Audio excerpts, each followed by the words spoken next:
Wagi si Vilma Santos bilang Best Actress sa katatapos na MMFF Awards 2023 para sa pelikulang When I Met You in Tokyo.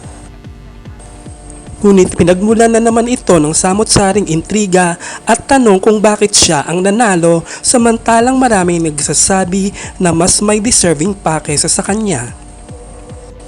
Maraming netizens ang kumikwestiyon sa panalo ni Vilma at sinasabing luto ang pagkapanalo niya. Nababahiran din ng di magagandang opinyon ang pagkapanalo ni Vilma na di umano ay dahil MMFF Execo member ang matalik na kaibigan nitong FDCP chair na si Tirso Cruz III, kasama rin sa pelikula ni Vilma si Tirso. At dahil din ito di umano sa pagiging chairman o head jury ng isang Vilmanian na si Chito Ronyo kaya nanalo si Vilma. Nagtataka ang mga viewers sa hindi pagkapanalo sa mga napupusuan nilang manalo na sina Sharon Cuneta ng Family of Two, Marian Rivera ng Rewind at Alessandra De Rossi ng Firefly. Puna ng netizens, tila kinawawa naman ng MMFF si Alessandra De Rossi.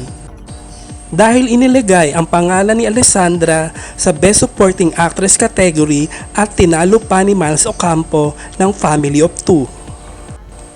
Marami din ang naniniwala na noong una pa lang ay may mga irregularidad na sa pagpili ng mga entries na dapat ay 8 lang ngunit naging 10 para paboran ang isang pelikula at ito nga ay ang When I Met You in Tokyo. At pati Best Picture category ay nadagdagan ng 4th Best Picture at itinanghal na pang-4 nga ang pelikula ni Vilma na puna ng netizens ay mukhang isiningit lang upang hindi langawin sa takilya. Narito ang mga puna ng netizens na kumikwestiyon sa panalo ni Vilma.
Samantala ay napakalakas sa takilya ng pelikula ni Dingdong Dantes at Marian Rivera, ang Rewind.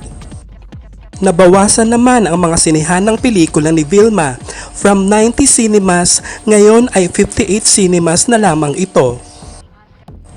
Samantala ay maraming natuwa sa pagkapanalo ng Firefly bilang Best Picture at inaasahan na madaragdagan na ang kakarampot nilang sinehan.